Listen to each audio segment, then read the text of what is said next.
أشهد أن محمد رسول الله.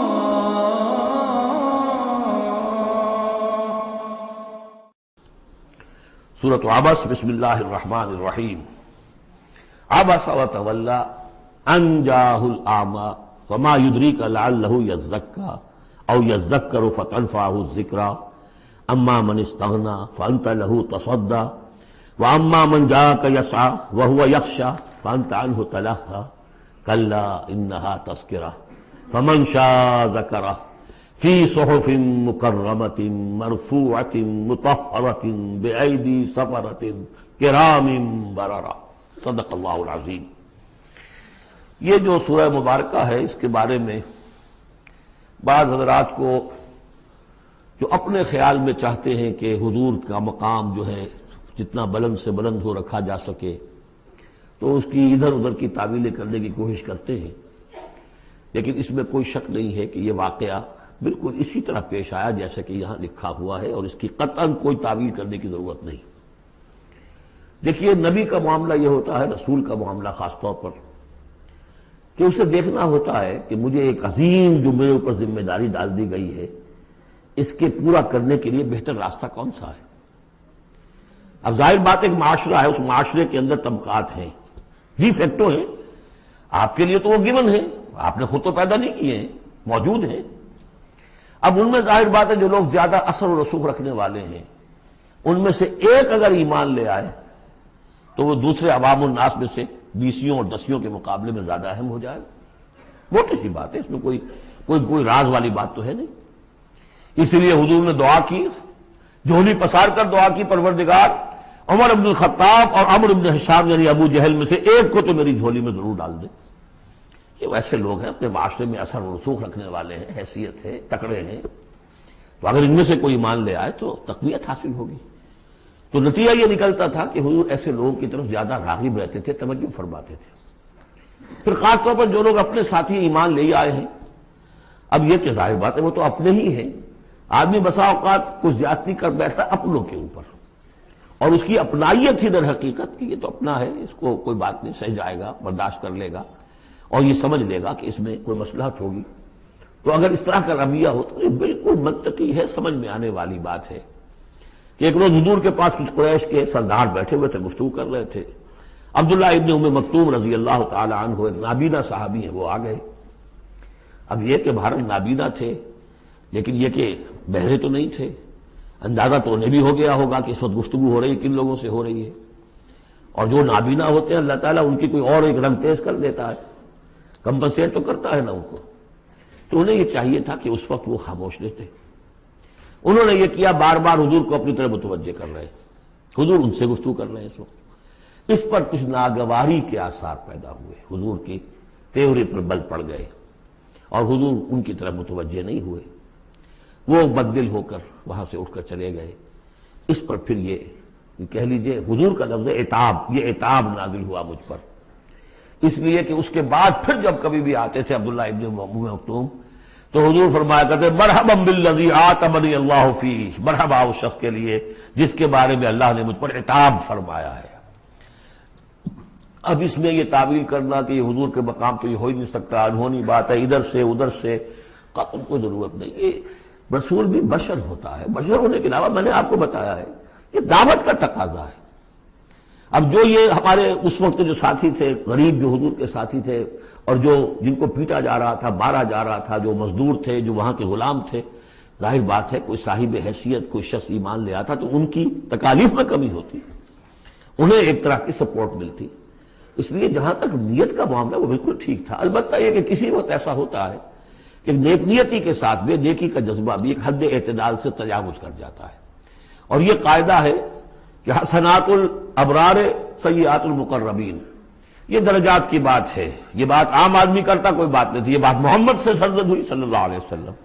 تو اللہ تعالیٰ اپنے بڑے بندوں کی جو ہے چھوٹی خطاؤں کے اوپر بھی ایسا انداز اختیار کرتے ہیں کہ جیسے ان سے بہت بڑی خطا ہو گئی.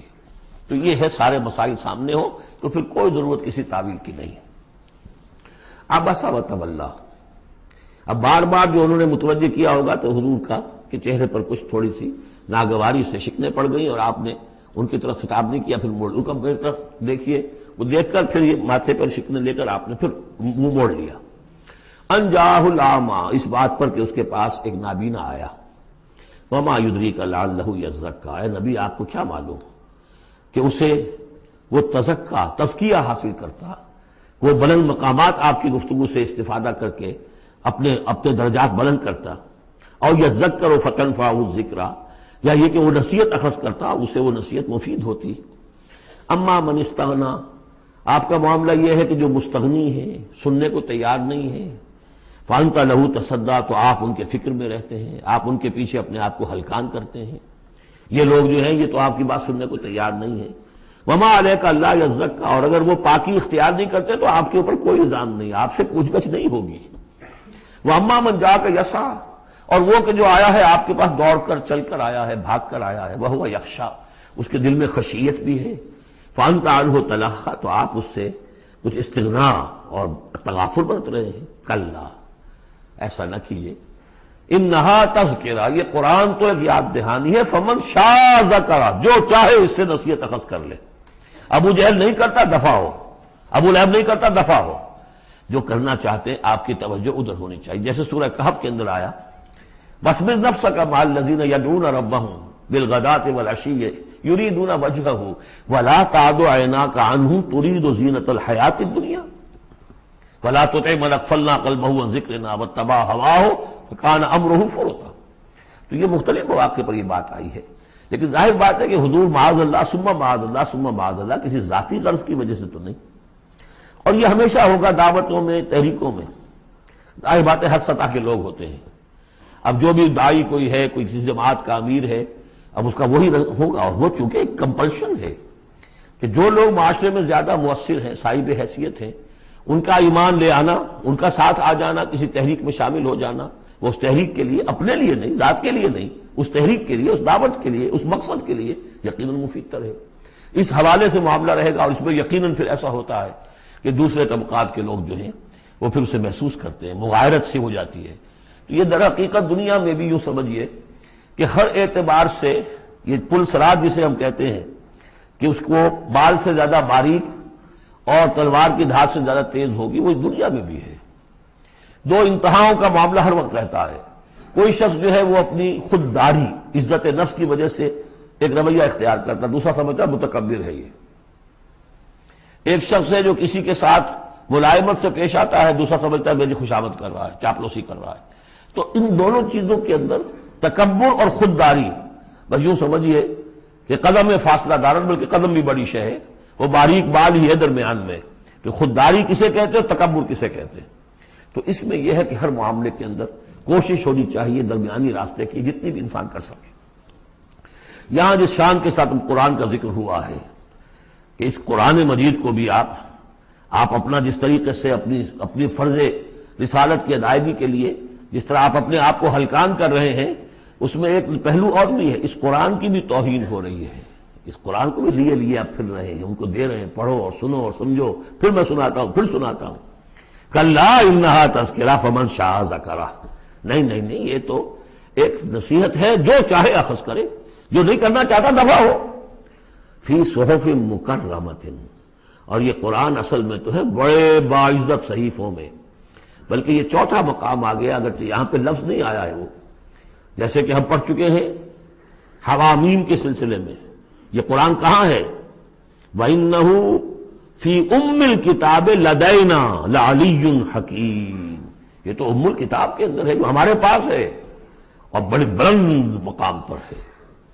اور سورہ واقعہ میں ہم پڑھ چکے ہیں یہ قرآن کہاں ہے؟ فی کتاب مکنون لا یمسہ الا المطہرون، یہ تو چھپی ہوئی کتاب میں ہے، مخفی کتاب میں ہے، اسے چھو ہی نہیں سکتے مگر صرف وہی جو نہایت پاک باز ہیں۔ کون ہے نہایت پاک باز؟ فرشتے ہیں، ان کے ساتھ نفس امارہ ہے ہی نہیں، ان کے ساتھ وہ عالم خلق کا کوئی تقاضا ہے ہی نہیں، وہی ہے کہ جو اس کے وہاں پر جو ہے ان کے سامنے وہی لکھنے والے، آ جائے گا لکھنے والے، آگے چل کر آئے گا۔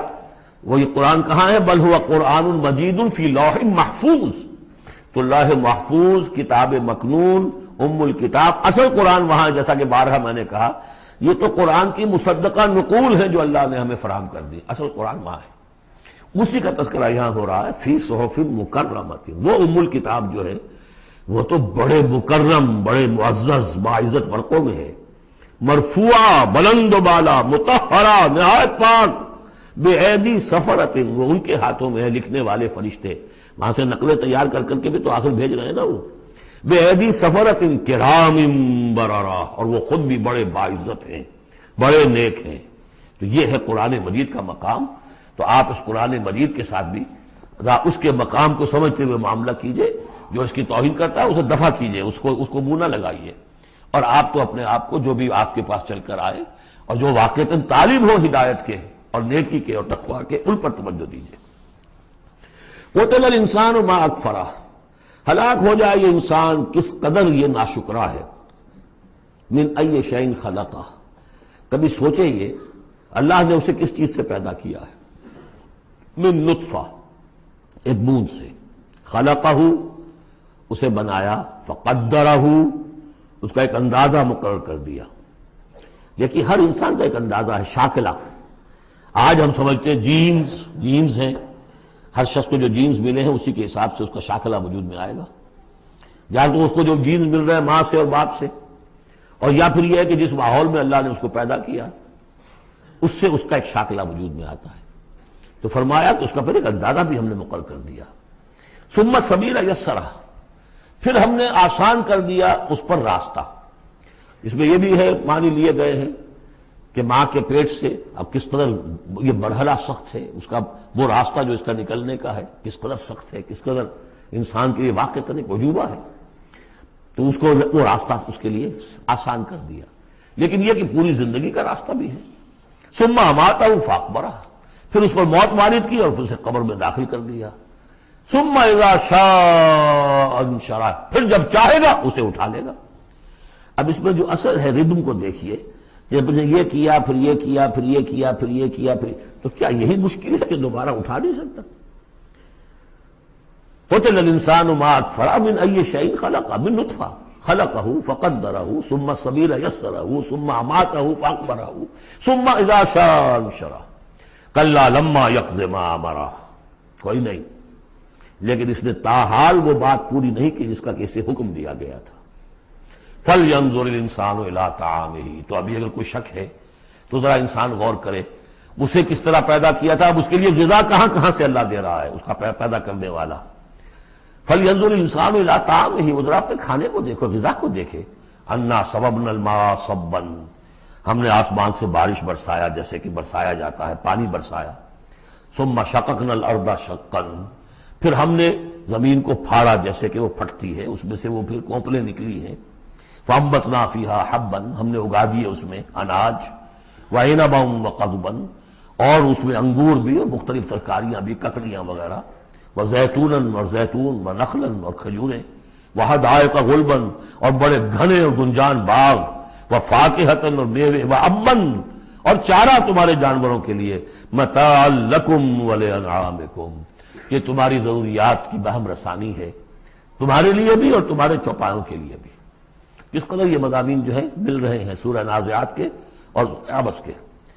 فَإِذَا جَاءَتِ الصَّاخَّةُ، وہاں کیا تھا؟ فَإِذَا جَاءَتِ الطَّامَّةُ الْكُبْرَىٰ، یہاں آیا فَإِذَا جَاءَتِ الصَّاخَّةُ، جب وہ آ جائے گی کان پھوڑنے والی. یعنی جب وہ سور میں پھونکا جائے گا تو وہ جو کان پھوڑنے والی آواز آئے گی. یوم یفر المرء من اخیہ، اس دن بھاگے گا انسان اپنے بھائی سے. وامہ، اور اپنی ماں سے. وابیہ، اور اپنے باپ سے. وصاحبتہ، اپنی بیوی سے. وبنیہ، اپنے بیٹوں سے. لکل امرئ منہم یومئذ شأن یغنیہ، ہر جان کے لیے، ہر انسان کے لیے اس دن ایک ایسی جان پر بنی ہوگی جو ہر ایک سے اسے بالکل بے خبر کر دے گی. وہ اسی میں نفسی نفسی اسی میں الجھا ہوا ہوگا. وجوہ یومئذ مسفرہ، اب وہی نقشہ جو سورہ قیامہ میں آیا تھا.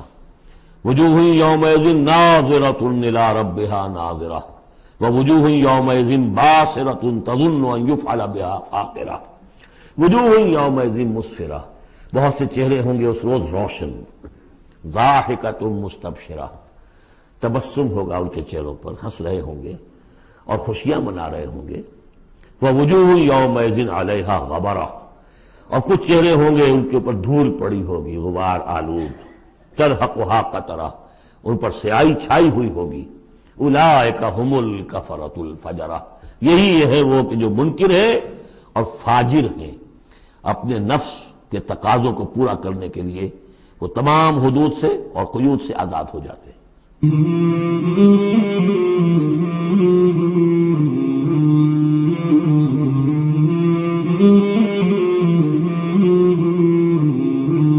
مولاي صل وسلم دائما أبدا على حبيبك خير الخلق كلهم، مولاي صل وسلم دائما أبدا على حبيبك خير الخلق كلهم، مولاي صل